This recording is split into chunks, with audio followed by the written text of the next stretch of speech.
Subscribe करें और bell दबाएं ताकि कोई खबर रह न जाए।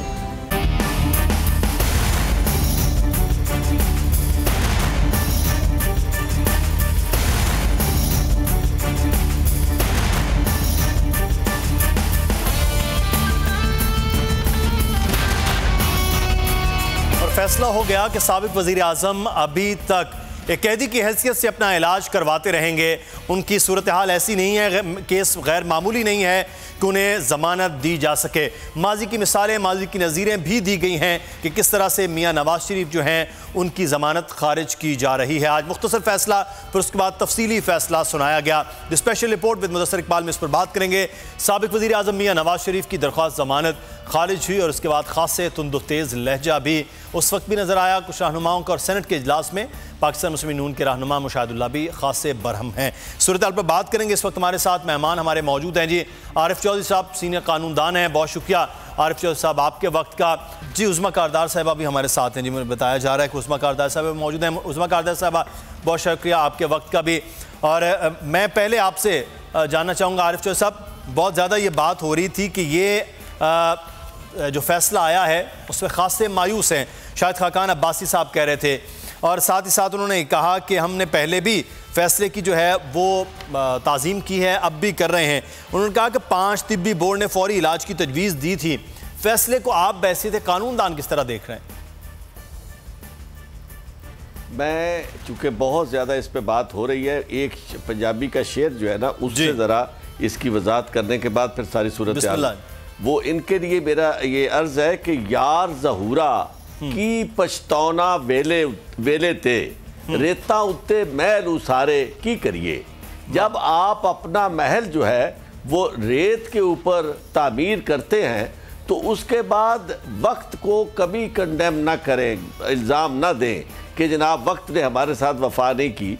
ये उम्मीद जो उन्होंने लगाई थी ये बिल्कुल अबस थी। उसकी वजह ये है कि ये कानूनी तौर पर सिर्फ उस शख्स का हक है जिसे मेडिकल बोर्ड ये लिख के दे दे कि इसकी बीमारी, इसे ऐसी बीमारी लाहक है जिसका कोई इलाज यहाँ मुमकिन नहीं है जेल के अंदर रहते हुए। तो नवाज शरीफ साहब को कोई ऐसी बीमारी लाहक न थी, ना है, ना रिपोर्ट ऐसी आई, और ऐसी रिपोर्ट ना होते हुए कोर्ट इस तरह का फैसला नहीं कर सकती। अब आप ज़रा हैरान होंगे कि बुनियाद क्या बनाई गई। बुनियाद बिल आखिर क्या थी, यानी वो आर्गूमेंट अगर आप जेन में रखें जो इन ख्वाजा हारिस साहब ने किए तो उसमें उन्होंने कहा जी कि चूँकि एक तो जेल की कंडीशंस ऐसी हैं कि उसमें उनकी सेहत ख़राब हो रही है, यानी जेल की कंडीशंस, और दूसरा यह है कि जी उन्हें बीमारी है। भाई बीमारी होना तो ठीक है लेकिन ये जो जेल की कंडीशंस हैं ये, और फिर ये कि उनका चॉइस कि जी वो अपनी मर्जी से बाहर इलाज अपने डॉक्टर से करवाना चाहते हैं। और फिर किसी ने कहा जी फंडामेंटल राइट उनके, भाई फंडामेंटल राइट आपके सब्जेक्ट टू जेल मैनुअल हो जाते हैं जब आप को सज़ा होती है। तो जेल के मैनुअल के मुताबिक वहाँ इलाज आपको मुयस्सर आना और उनका मुहैया किया जाना ये जिम्मेदारी है जेल की।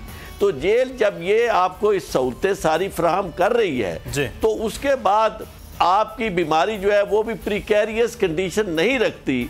और जो आपने सुना होगा, देखा होगा कि कोर्ट ने ये कहा था कि ये फैसला हमने नहीं करना, ये फैसला बुनियादी तौर पर डॉक्टर्स ने करना है। और डॉक्टर्स के बोर्ड के फैसले के बाद जब उन्होंने ये नहीं लिखा कि इनका इलाज यहाँ नहीं हो सकता और इनका इलाज बाहर ही होना चाहिए, तो फिर ऐसी सूरत में मुस्लिम लीग नून को भी कोई उम्मीद नहीं लगानी चाहिए थी। असल में वो एक हाइप क्रिएट करते हैं ताकि उससे पूरा निज़ाम जो है, कोर्ट्स भी दबाव में आए, लोगों के अंदर भी ये बात हो कि देखिए जी कितना जुल्म हुआ कि आप एक ऐसी बुनियाद पर मेडिकल ग्राउंड पे भी बेल नहीं दी गई।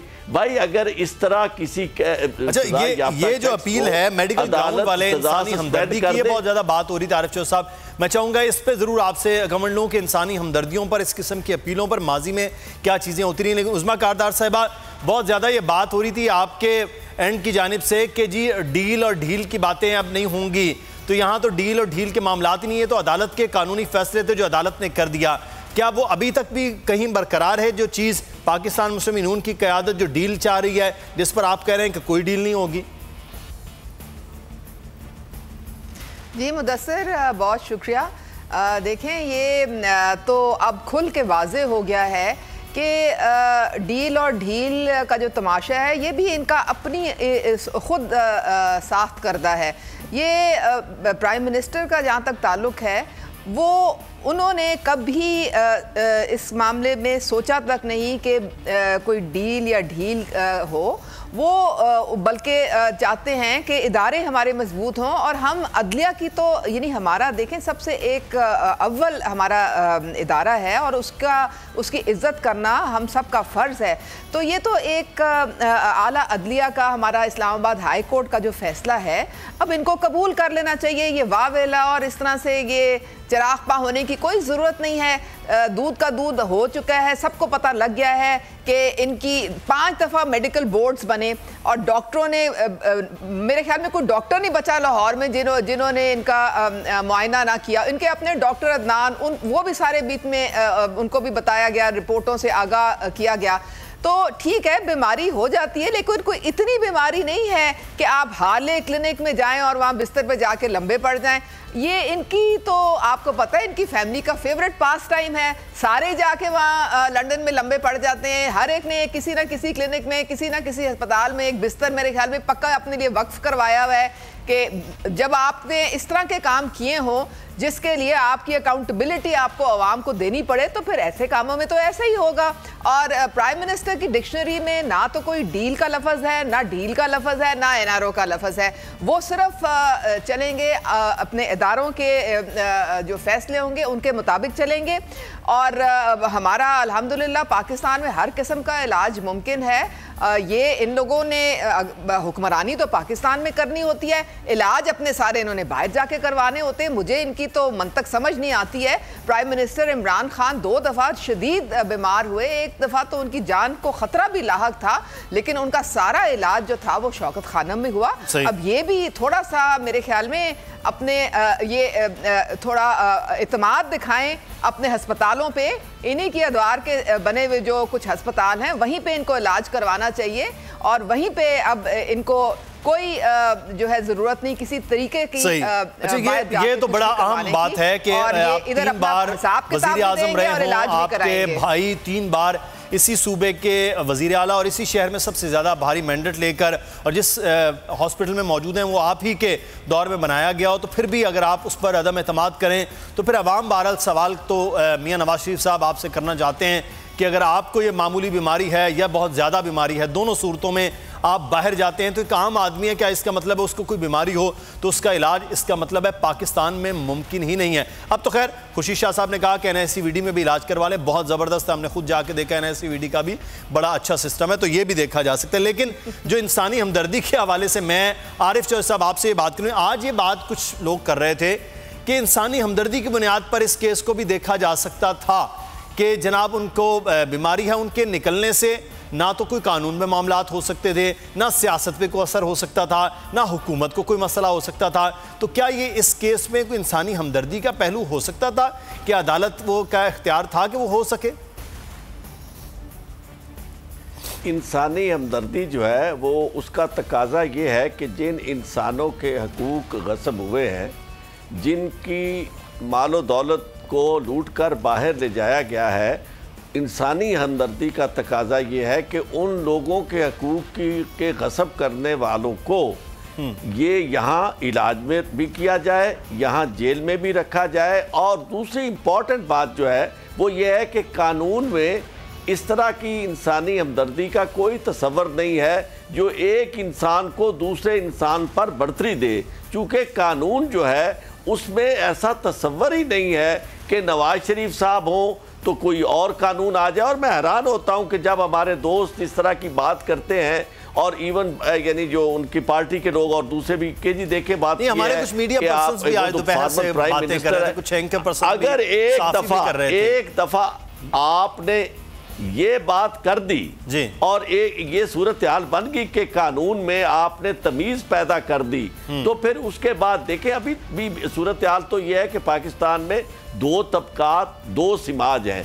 एक वो समाज है कि जिनकी एप्लीकेशनें इस तरह नहीं आती सस्पेंशन ऑफ सेंटेंस की, और बेल एप्लीकेशनें उनकी नहीं जल्दी सुनी जाती और उनके फैसले नहीं होते, और एक वो तबका है जो सबसे पहले उसे सुना जाता है, सबसे पहले उसे मौका दिया जाता है। ये बर्तरी तो ऑलरेडी इस तबकाती समाज में मौजूद है। अब अगर मजीद आपने मेहरबानी ये भी कर दी कि ये इंसानी हमदर्दी आपके नाम पर आपने फिर तफवीज़ और तफर्रुक पैदा करके आपने एक उस तबके को जो ऊपर वाला तबका है उसे आपने ये सहूलत दे दी, तो फिर उसके बाद दूसरे लोगों का यानी आपके पास जब आएंगे अदालत के पास और आपके सामने वो नज़ीर या प्रेसिडेंट कोर्ट करेंगे तो it would be a big joke. तो इसलिए कानून बिल्कुल सबके लिए यकसा होना चाहिए। हमें किसी को दुख नहीं है, इनके साथ कोई तकलीफ पर्सनल किसी को नहीं है। मैं सिर्फ इस बात पे यकीन रखता हूँ कि men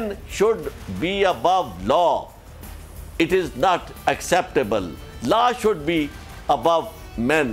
It is the principle. यानी इंसान जो है वो कानून के ऊपर भारी ना हो, कानून इंसानों के ऊपर भारी हो। तो इस लिहाज से मेरा ख्याल ना उन्हें तवक्को करनी चाहिए नवाज शरीफ साहब। और एक और आपको चलते चलते मैं बता दूं कि अब तो रास्ता नवाज शरीफ साहब का बिल्कुल बंद हो गया, क्योंकि अब उन्हें जेल में रहना होगा काफी हद। अच्छा, ये आरिफ चौधरी साहब आप जो जेल की बात कर रहे हैं, यहाँ पर हमें एक ब्रेक लेना है, ब्रेक के बाद वापस आएंगे। हमारे मेहमान हमारे साथ मौजूद हैं, मजीद भी बात होगी, आप हमारे साथ रहिए।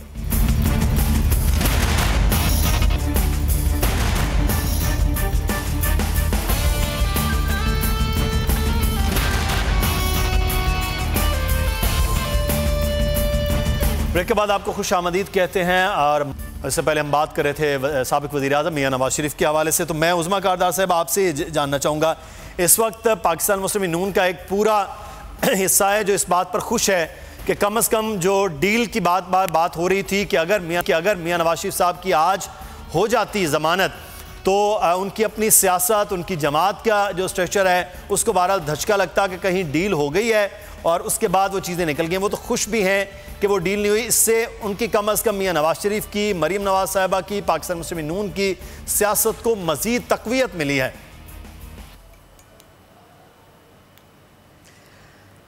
देखिए मुझे नहीं मालूम कि कौन खुश हैं, क्योंकि जहाँ तक खाकान अब्बासी हैं और मुशाहिदुल्लाह ये तो बड़ा शोर डाल रहे हैं, इनको तो बड़ा अफसोस भी लगा हुआ है, डिसअपॉइंटेड भी हैं। लेकिन देखें जो जमहूरियत पसंद लोग हैं नून में, और कुछ बहुत अच्छे लोग भी हैं, जाहिर है पार्टी जो है वो सिर्फ एक ख़ानदान की वजह से नहीं पहचानी जाती और ना ही एक ख़ानदान की वजह से चलती है, तो उन लोगों का पूरा सियासी करियर और जाहिर है अगर एक चीज़ जो है जिससे तक़वियत मिली उनकी एक सियासी जो है काविशों को, तो मेरे ख्याल में अच्छी बात है और बहुत बैलेंस्ड एक तरीका है ये इसको देखने का। देखें ये एक बड़ा एक हिस्टोरिकल मोमेंट है कि पहली दफ़ा पाकिस्तान में ताकतवर का एहतसाब हो रहा है, क्योंकि ये जो रूल ऑफ लॉ है ये पहले जो भी सारी सज़ाएं थीं या जो भी कानून था वो लागू होता था एक गरीब के ऊपर। वो बेचारा रोटी भी अगर चोरी करता था तो उसको जेल में पकड़ के डाल देते थे, तो किसी ने सोचा ही नहीं था ये जो अमीर तबका है हमारा, they were totally above the law. लेकिन ये पहली दफ़ा है कि ये एक पाकिस्तान है, ये दो पाकिस्तान हम नहीं देख रहे हैं, ये वो पाकिस्तान है जिसमें इदारे मजबूत हैं, इंडिपेंडेंट हैं और अपना काम कर रहे हैं। जिस तरह मेरे भाई ने पहले कहा था कि ये एक फॉल्स आपकी होप्स थी जो इन्होंने खामखा इन्होंने एक हाइप क्रिएट की हुई थी। इस्लामाबाद हाई कोर्ट ने जो फैसला दिया है वो तो डॉक्टरों की रिपोर्ट्स देख के देना था, और वहाँ उसमें कोई इतनी खातिर खा या इतनी कोई डेंजरस तो बीमारी थी नहीं कि जिसका पाकिस्तान में इलाज ना हो सके। ये और बात है कि इनको ना इत्मीनान है, ना इन्होंने कभी यहाँ बैठ के तो इलाज कराया, वरना बेहतरीन हमारे पास डॉक्टर्स हैं। हमारे डॉक्टर्स पूरी दुनिया में जाते हैं और एक नाम पैदा करते हैं। कार्डियक इंस्टीट्यूट हमारा इस्लामाबाद में है, फिर हमारा लाहौर में, फिर कराची में। तो इनको चाहिए कि इट्स अबाउट टाइम कि जिस मुल्क को ने इनको इतना कुछ दिया, इनको ज़मीन से उठा के आसमान पे ये लोग बैठ गए और इन्होंने पूरा अपने 22-23 ममालिक में अपनी जायदादें बना ली। तो अब इनको चाहिए कि अपने मुल्क में रहें और कानून की अमलदारी तो करें, बाकायदा वो हॉस्पिटल से भी अब वो वापस जा रहे हैं जेल में। तो मियां नवाज शरीफ साहब बहरहाल इस फैसले के शायद मुंतज़िर थे कि इस फैसला जो आएगा उसके बाद होगा जो भी होगा। मैं आरिफ चौधरी साहब आपसे सर आखिर में ये जानना चाहूँगा कि क्या ये जब अपील का हक है, वो कह रहे हैं अपील का हक है, हम अपील में भी जाएंगे जो भी कानूनी रास्ता है, ऐसे फैसलों में जब हाई कोर्ट इस किस्म के फैसले दे देती है तो कोई चीज़ जो है वो बाकी रहती है?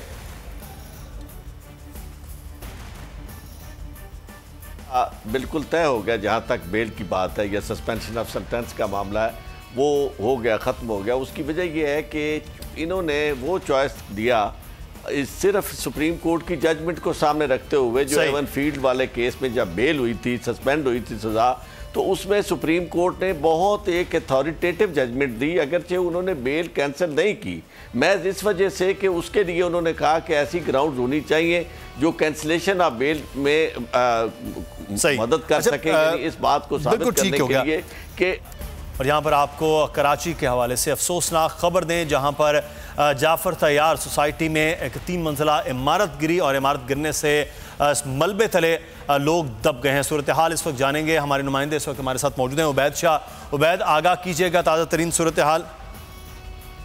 जी, इस वक्त मैं जाफर तैयार पे मौजूद हूँ, जहाँ अलल सुबह एक इमारत ज़मींबोस हो गई थी। इस वक्त रेस्क्यू का काम जारी है। अगर आपको कैमरा दिखाए तो इस वक्त यहाँ पर पाक आर्मी इंजीनियर कोर भी यहाँ पे मौजूद है, डिजास्टर मैनेजमेंट भी यहाँ पे मौजूद है और दीगर रेस्क्यू इदारे यहाँ पर मौजूद हैं जो कि रेस्क्यू का काम कर रहे हैं। शावल और बड़ी हैवी मशीनरी के जरिए मलबे को हटाने की कोशिश की गई थी, ताहम कुछ लोगों की मौजूदगी की इतला है कि वो यहाँ पर मौजूद हैं। हसन अब्बास जो कि इस मकान के मालिक थे, उनका बेटा सभी भी यहाँ पे मौजूद है और उनके दोस्तों ने कहा है कि उसने तकरीबन 12 बजे के करीब राब्ता भी किया था मोबाइल फ़ोन पे और उसके बाद से उससे कोई राब्ता नहीं हो रहा। जब ये रेस्क्यू टीमों को ये इत्तला मिली कि यहाँ पर मलबे तले लोग जिंदा हैं, अगर कोई जिंदा मौजूद है तो उसको निकालने का कोशिश की जाएगी। हैवी मशीनरी में ये खदशा था कि हैवी मशीनरी चलने से मलबा मजीद बैठ सकता था और अगर कोई इंसानी जान इस वक्त मलबे के अंदर जिंदा मौजूद है तो उसको नुकसान होने का अंदेशा था। यही वजह है कि सुरंग बनाने की कोशिश की जा रही है, रास्ते बनाने की कोशिश की जा रही है। अब तक 4 से 5 अफराद के इस मलबे के अंदर दबने की इतलात हैं।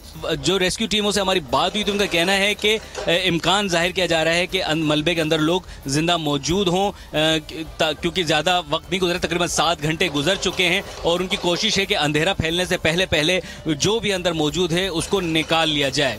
जी, उबैद शाह में आगाह कर रहे थे, बहुत शुक्रिया। आप प्रोग्राम से मुदस्सर इकबाल को इजाज़त दीजिए, कल फिर से हाजिर होंगे कुछ खबरों, तबसरों, तज्जियों के साथ। अल्लाह हाफिज़।